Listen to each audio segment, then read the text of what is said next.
Queria partilhar com vocês um pouquinho a homilia de hoje, a partir de duas coisas. Primeiro, pensar um pouco a conexão da festa de ontem.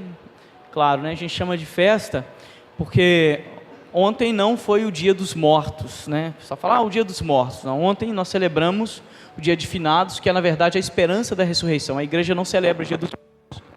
E no México realmente é uma grande festa. No Brasil a gente não tem essa dimensão festiva, mas no México realmente é uma grande festa esse dia para eles, né? Inclusive de fazer bailes no cemitério, né? Nós não celebramos a morte e nós temos uma conexão muito bonita para fazer da liturgia de ontem, que é o dia de finados, dia de hoje que tem a ver com a festa de Todos os Santos, né? Queria começar por essa conexão, né? Ontem, não sei se vocês participaram da missa, né? Era uma missa de preceito. O pessoal pensa que preceito é ir ao cemitério. Não, preceito é rezar pelos mortos na Santa Missa. Ir ao cemitério é cultural, você pode ir ou não, né? Mas ontem, quem participou da Eucaristia, quem cumpriu o preceito, deve ter escutado um evangelho muito forte,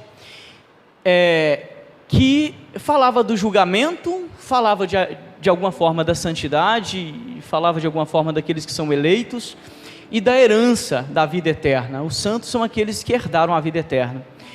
E quando Mateus, ontem no Evangelho, recordava as palavras de Cristo nesse julgamento, ele colocava um critério para a santidade e para entrar nessa morada eterna. E o critério era um critério muito objetivo. O critério era assim: quando o Senhor vier julgar aqueles que comparecerão diante do tribunal, né, tem toda a ideia do juízo final, ele vai separar os carneiros ou as ovelhas dos cabritos. E como que ele vai fazer isso? E aí a resposta está lá no Evangelho. Vai ser assim: vinde benditos do meu Pai, tomai posse da santidade e da herança, porque eu estava com fome e me destes de comer, eu estava com sede e me destes de beber, eu estava nu e me vestistes, estava na prisão e fostes me visitar. E por aí vai. E depois vai olhar para outro grupo e vai dizer: afastai-vos de mim, maldito, ide para o fogo preparado para Satanás e seus anjos, porque eu estava com fome e não me destes de comer, eu estava com sede e não me destes de beber. E por aí vai. Qual é o critério utilizado ontem, né, no Evangelho segundo Mateus, para falar de uma vida santa e da herança eterna? O critério das obras de misericórdia, que nós vamos retomar agora. Eu sempre falo que a nossa catequese, não diria a nossa catequese, mas muitas pessoas compreenderam mal a catequese renovada, porque renovaram o método, mas excluíram os conteúdos. A gente não vê quase nenhum catequista ensinando obras de misericórdia. E as obras de misericórdia, elas são evangélicas, está lá em Mateus. Eu desejo vida longa para todos vocês. Não queria dar essa notícia, mas vou dar. Um dia vocês vão morrer, tá? Ah, não pode falar isso para criança não, que fica traumatizado. Todos nós, querendo ou não, falando ou não, morreremos. E quando você estiver diante do tribunal, né, biblicamente falando, Deus vai fazer só uma pergunta para decidir a sua salvação. E essa pergunta, eu falo isso, as pessoas assustam. Essa pergunta não vai ser quanto você devolveu de dízimo ou quantas missas você frequentou, porque nem todo aquele que me diz Senhor, Senhor entrará no reino dos céus. E não fui eu que escrevi. Se ficarem bravinhos, briguem com o Senhor. A pergunta que ele vai fazer é: o quanto você amou? Vinde benditos do meu Pai, porque você me amou no seu irmão que estava com fome, com sede, passando por dificuldade. Essas palavras são duras demais e nós queremos de alguma forma reprimi-las, porque elas nos incomodam profundamente, nos tira da zona de conforto e nos tira de uma espiritualidade água com açúcar, de algumas pessoas que pensam que basta frequentar uma igreja ou fazer de vez em quando um gesto de piedade, como se a religião se reduzisse a isso. E aí nós temos uma carta que nos ensina o caminho do paraíso, tanto no Evangelho de Mateus de ontem, quanto no evangelho de hoje das bem-aventuranças. Bem-aventurados os humildes, bem-aventurados os mansos de coração, os puros de coração, os que sofrem injustiça por causa do meu nome. Se a gente então pudesse responder, né, diante das perguntas que algumas pessoas fazem para a gente, que é: existe um caminho para ir para o céu? Claro que existe. Está lá nas escrituras. Os 2 textos de Mateus hoje resumem este caminho para a gente. Vinde benditos do meu Pai, ou afastai-vos de mim, malditos, né? São palavras muito duras, meus irmãos e irmãs, mas no dia em que nós celebramos o dia de Todos os Santos, a gente precisa repensar isso que seria a nossa vocação à santidade, a partir dessa conexão bonita, mas eu diria também exigente, daquilo que é a nossa vida de fé e a nossa ética, a nossa vida ética, né? Aquilo que seria a nossa vida espiritual e a nossa ação na sociedade, né? Às vezes nós somos acusados de hipócritas por causa disso. Eu brincava, né, que tem gente que nem precisa se fantasiar de bruxa no Halloween, porque já é a bruxa ambulante, é assim mesmo. E às vezes, as piores, ou os piores também, estou falando de nós, estão frequentando missa diária, os que fazem mais infernos, mais preconceituosos. Isso é muito sério, né? Nós precisamos ser ainda mais exigentes com a nossa vida. Se nós cremos, nós precisamos ser ainda mais exigentes com a nossa vida. E aí a gente recorda da palavra, né, deste santo que falava assim: toma cuidado com a sua vida, porque talvez ela seja o único evangelho que alguém terá acesso. Às vezes as pessoas que estão perto de você não vão abrir a Bíblia para ler o evangelho. A sua vida e a sua ação talvez seja o único evangelho que elas tenham acesso. Tomem cuidado com a sua vida. Isso é o projeto de santidade. Olha, aqui não tem balela não, tá? O que é a oração então, padre? A oração é a expressão genuína da nossa fé em Deus. A oração é a expressão genuína da nossa fé em Deus. E por isso nós não desconectamos oração de ética, oração de caridade, oração de obras de misericórdia, né? Por isso Jesus veio dizer: nem todos que me dizem Senhor, Senhor, entrará no reino dos céus. Este povo me louva com a boca, mas seu coração está mais vazio do que saco de batata depois da feira, né? Pois é. Então nós precisamos tomar cuidado com isso. Última parte da nossa homilia, que é muito importante, é a carta de João. A carta de João hoje traz uma frase muito interessante para a gente. Eu vou contextualizar a frase e aí a gente depois parte para a recitação das obras de misericórdia. Vocês se recordam lá no Gênesis que o homem foi feito à imagem e semelhança de Deus? Se recordam disso? De todos os seres criados, o homem foi feito à imagem e semelhança de Deus, né? Por mais que nós respeitemos e temos que respeitar as outras criaturas, a natureza, só o homem é imagem e semelhança de Deus. Para o cristianismo não tem conversa. E aí, como isso aparece hoje na carta de João? A carta de João fala assim: quando vocês permitirem que Jesus Cristo se manifeste na sua vida, vocês se tornarão semelhantes a Ele. João quer dizer com essa palavra, né? João vai dizer então: quando Cristo se manifestar na sua vida, vocês se tornarão semelhantes a Ele. O que João quer dizer com isso? João retoma, na verdade, que retomar, eu diria, ele explicita uma teologia muito bonita, que só uma espécie de curiosidade teológica para vocês saberem. Na antiguidade existiam 2 escolas: a escola de Alexandria, né, da tradição grega, que falava que quem foi criado à imagem e semelhança de Deus foi a alma, e a escola de Antioquia, que falava quem foi criado à imagem e semelhança de Deus é o homem completo. E quando o homem peca, ele perde a semelhança, a imagem continua. A imagem de Deus na criatura, no ser humano, é a capacidade de pensar, porque Deus é suma inteligência, a capacidade de querer, porque Deus é suma vontade, e a capacidade de amar, porque Deus é sumo amor. Então, nenhum ser humano perde isso, por mais pecador que seja. Todo pecador mantém a imagem de Deus, porque é capaz de pensar em liberdade, porque é capaz de amar e porque é capaz de escolher. Isso é teologia clássica, tá? Isso aí só para você saber, mas a teologia clássica é importante para a gente.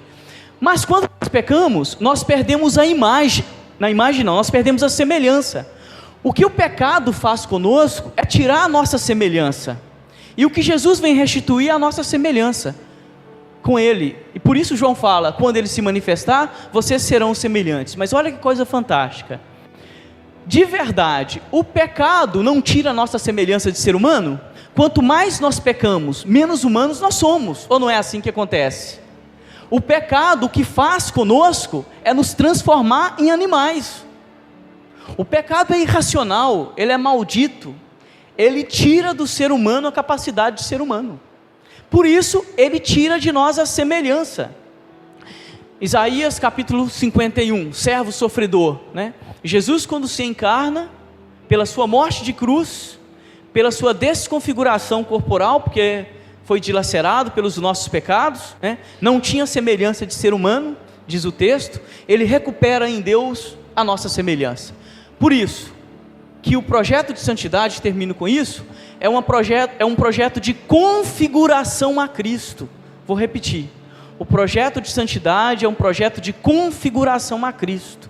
Todas as vezes que nós praticamos a virtude, nós vamos nos tornando mais semelhantes a Jesus. Todas as vezes que nós praticamos o pecado ou um vício, nós vamos nos tornando distante daquilo que é a semelhança de Deus. Por isso os santos transmitem Deus. A gente olha para eles e fala assim, nossa, que paz, não é isso?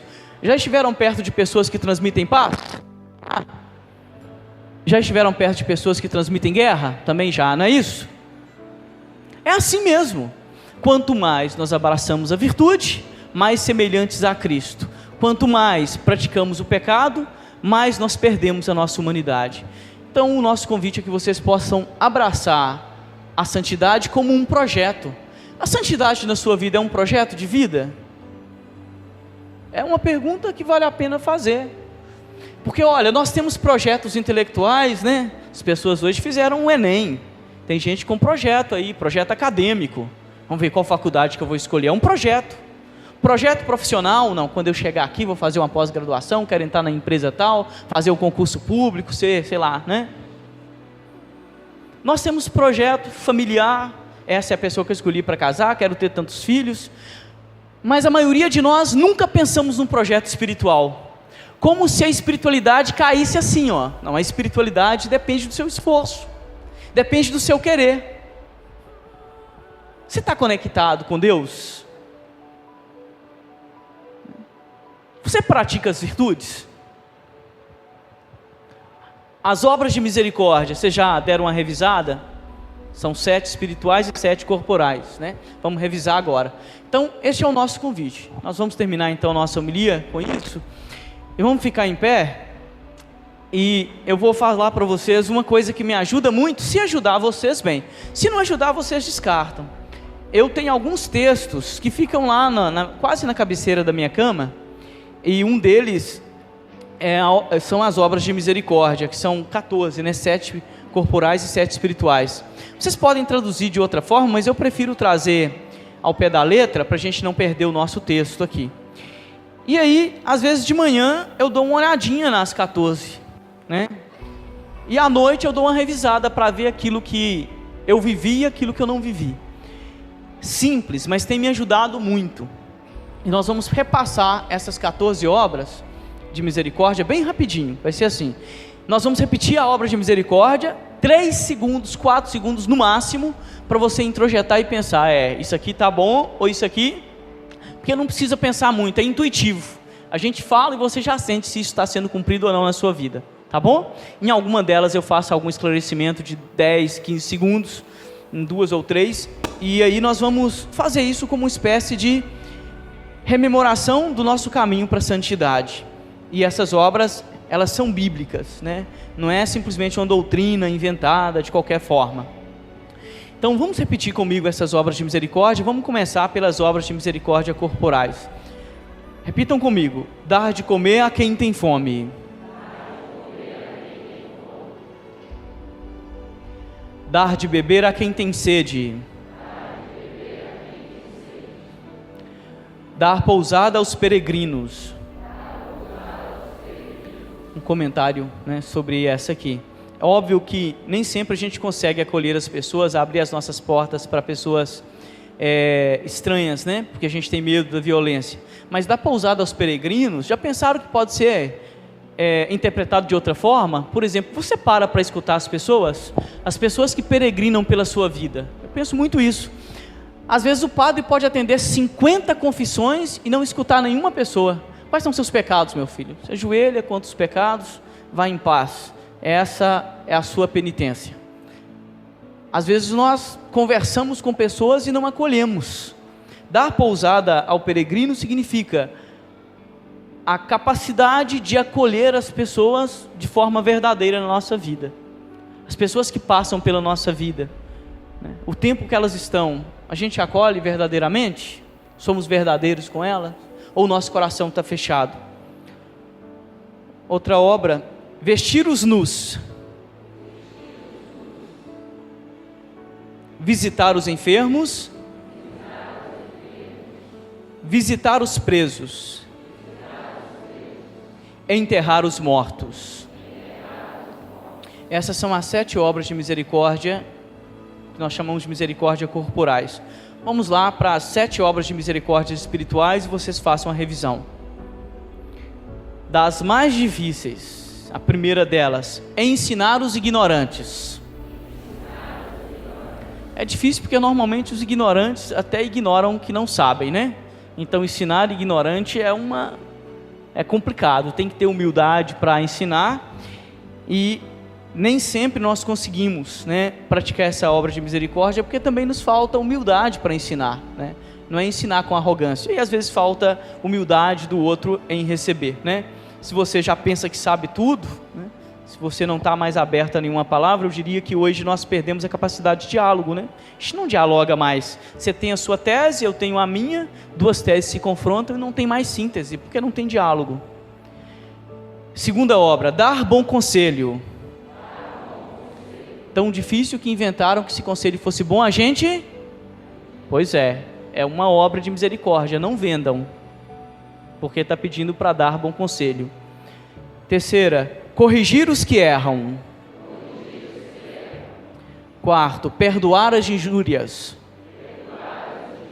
Quando alguém comete alguma injúria, normalmente nós temos desejo de vingança mesmo, de revanche, não é isso?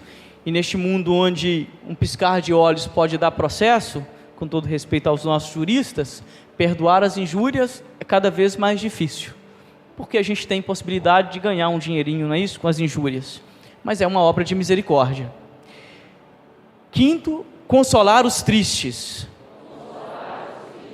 Sexto, sofrer com paciência